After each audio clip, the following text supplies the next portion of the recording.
자, 전셋값이 뚝뚝 떨어지고 있습니다. 세입자들에겐 좋은 일입니다.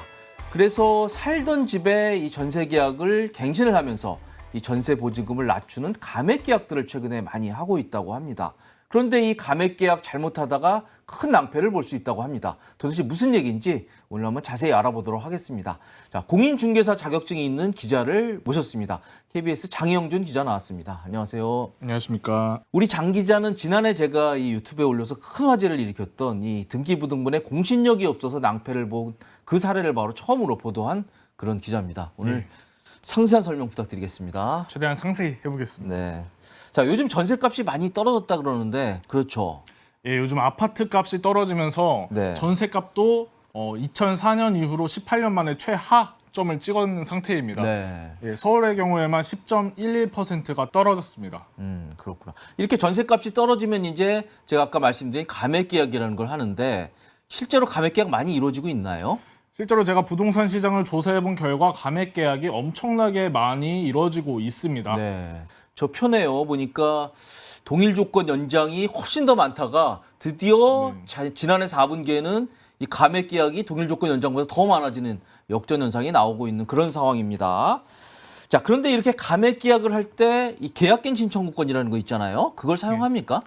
원래는 사용을 안 해도 되는데요. 네. 계약갱신 청구권이 증액 계약을 우려한 정부의 대책인데 그렇죠. 이게 감액 계약에도 세입자들이 쓰기 시작했습니다. 아, 그렇구나. 이 계약갱신 청구권이라는 게 잘 아시다시피 이제 5% 이내에서 임대료를 올리도록 그렇게 만든 건데 감액 계약은 굳이 그럴 필요 없는 거잖아요. 네, 근데 이게 아무래도 세입자들이 집값이 더 떨어지고 전세값이 떨어질 거다라는 기대 심리 때문에 쓰고 있는 것으로 제가 추정이 됩니다. 왜냐하면 계약갱신 청구권을 사용하고 나서 3개월 전에 집주인에게 제가 퇴거하겠습니다라고 하면 무조건 퇴거할 수 있습니다. 집값이 더 떨어질 테니까 난 더 좋은 집으로 더 싸게 이사를 할 수 있겠다라는 생각에 감액갱신 청구권을 사용하는 것으로 풀이됩니다. 아, 그렇군요. 그러니까 감액 계약을 이제 할 때 그냥 보통 계약을 하게 되면 2년의 계약 기간을 지켜야 되는데 제가 기존 영상에서 설명드렸듯이 이게 계약갱신 청구권을 행사하면 이게 중도 해지가 가능하거든요. 3개월 전에만 통보하면 바로 그 점 때문에 이 감액 계약을 하면서도 계약갱신 청구권을 행사를 하고 있다. 지금 이런 설명입니다. 자, 그런데 감액 계약은 일단 세입자에겐 좋은 겁니다. 전세 보증금을 일단 돌려받으니까요. 그런데 이게 위험할 수 있다. 이건 도대체 무슨 얘기예요? 감액 계약을 하고 나서 문제가 되는 건 확정일자입니다. 확정일자를 잘못 받으면 그 사이에 새로운 권리자가 등장할 수도 있기 때문에 그로 인해서 나중에 집이 경매로 넘어갔을 때 보증금을 받을 수 있는 상황에서 못 받게 되는 경우도 생깁니다. 아, 감액 계약 자체는 문제가 없는데 그걸 가지고 확정일자 받으면 그 사이에 누가 치고 들어올 수 있으니까 문제가 있다 이런 얘기네요. 네, 맞습니다. 그럼 감액 계약하면 확정일자를 받으면 안 된다. 이렇게 얘기할 수 있는 겁니까? 감액 계약을 할 경우 확정일자를 받지 마라라고 말씀드릴 수 있습니다. 아, 그렇구나. 굳이 받을 필요가 없는 거란 얘기죠. 실익이 없습니다. 아, 실익이 네. 없어요. 네. 근데 확정일자를 다시 안 받으면 뭐 불이익 같은 건 없어요? 이게 증액 계약의 경우에는 금액이 올라가니까 그 금액을 보장받기 위해서 확정일자를 받으면 실익이 있지만 감액 계약의 경우에는 보증금이 내려가니까 네. 굳이 받아도 사실은 필요가 없습니다. 아, 예. 그렇군요. 그러니까 이 방송 보시는 분들 감액 계약 하시는 분은 그냥 확정일자 받지 마십시오. 예전에 받아놓은 거 있으면 그냥 가는 게 훨씬 더 낫다는 얘기입니다. 그런데 만약에 정말 자기가 확정일자를 받는 경우에 다시 받는 경우에 안전장치 같은 건 없습니까?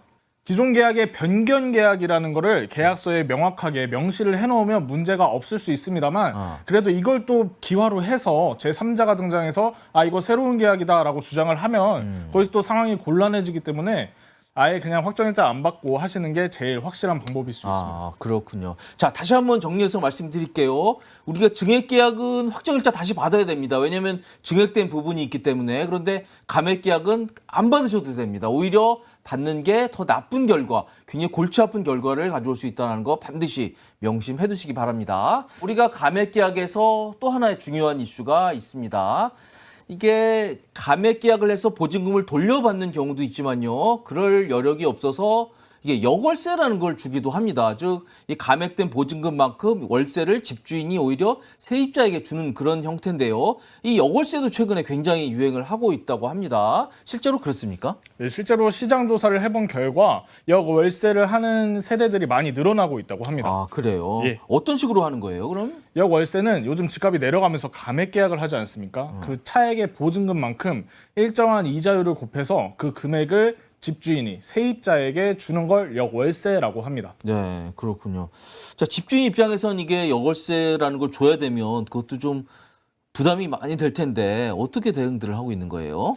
집주인 입장에서는 역월세를 주는 게 부담이 되긴 합니다. 네. 실제로 이자율을 뭐 1억 5천만 원의 차익이 생겼다고 가정을 했을 때 이자율을 대개 5%로 보는데 이럴 경우 집주인이 세입자에게 월 62만 5천 원을 줘야 됩니다. 아, 이게 한 가구면 상관이 없는데 다가구 주택의 경우에는 두 세대에서 세 세대, 세 세대에서 네 세대로 금방금방 늘어나지 않습니까? 그렇죠. 그러다 보니까 집주인 입장에선 되게 큰 부담이 되기도 합니다. 그렇군요. 월세 받으려고 다가구 주인하는데 월세를 뒤로 주고 있으니 황당한 상황이네요. 네, 그렇습니다. 네. 그래도 뭐 다가구 주인이 전세 보증금을 돌려줄 수 없다 그러면 할 수 없이 줄 수밖에 없는 거잖아요. 만약에 못 돌려주면 뭐 집이 경매에 넘어갈 수 있고, 예, 그렇기 때문에 그럴 수밖에 없는데 이게 여월세 같은 경우에 좀 법적인 문제 같은 건 없습니까? 역월세 같은 경우에 법적인 문제가 있습니다. 있을 수 있기 때문에 그 세금적인 측면에서 문제가 될 수 있습니다. 아, 어떻게 해요? 기존의 월세는 소득세를 내지 않았습니까? 그렇죠. 근데 역월세는 지금 막 생긴 거다 보니까 이게 소득세로 걷어야 될지 말아야 될지 하는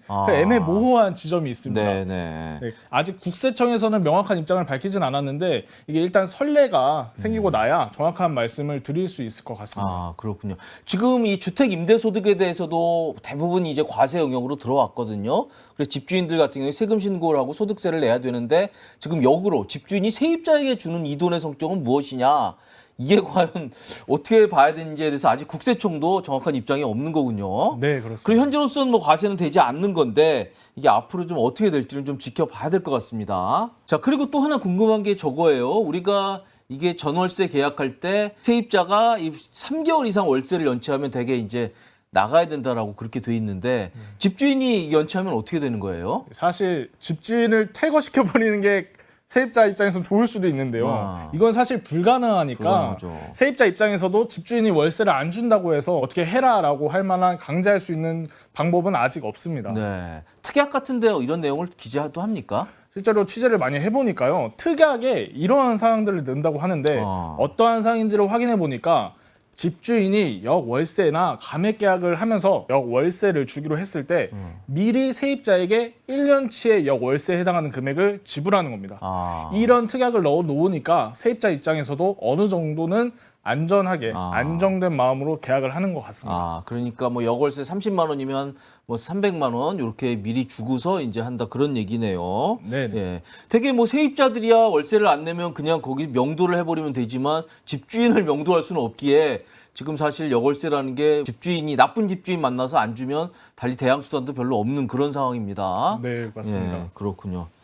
자, 그리고 요즘은 그야말로 이제 전세 시장이 약세, 전형적인 약세를 보이고 있는 상황인데 요즘 전세 시장에 어떤 트렌드 같은 것도 있습니까? 되게 반전적인 트렌드가 하나 나오고 있습니다. 네. 예전에는 집주인이 월세, 세입자의 재무 능력을 확인하는 경우가 종종 있지 않았습니까? 그러면서 세입자의 공분을 유도하기도 했었는데 네. 지금은 시장 상황이 바뀌다 보니까 이게 완전히 반대로 돼버렸습니다. 네. 세입자가 오히려 집주인에게 너 내 보증금 돌려줄 수 있냐라는 취지의 재무 능력을 확인하는 경우가 예. 요즘 잦아지고 있다고 합니다. 네. 그래서 기사 보니까 뭐 재직증명서도 좀 보여달라고 그러고 맞습니다. 그리고 세금 체납 여부는 뭐 이제 반드시 요즘에 필수적으로 확인을 해야 되는 그런 상황인데 예전 같으면 감히 세입자가 집주인들에게 이거 뭐 예? 세금 납부증명서 내라고 못했는데 이제는 그런 것도 필수적인 절차가 되고 있는 상황입니다. 자, 저희는 지금까지 최근에 유행하고 있는 이 전월세 시장에서 이 감액 계약 문제, 그 위험성은 없는지에 대해서 우리 공인중개사 기자 장영준 기자하고 얘기를 나눠봤습니다. 지금까지 시청해주셔서 감사드립니다.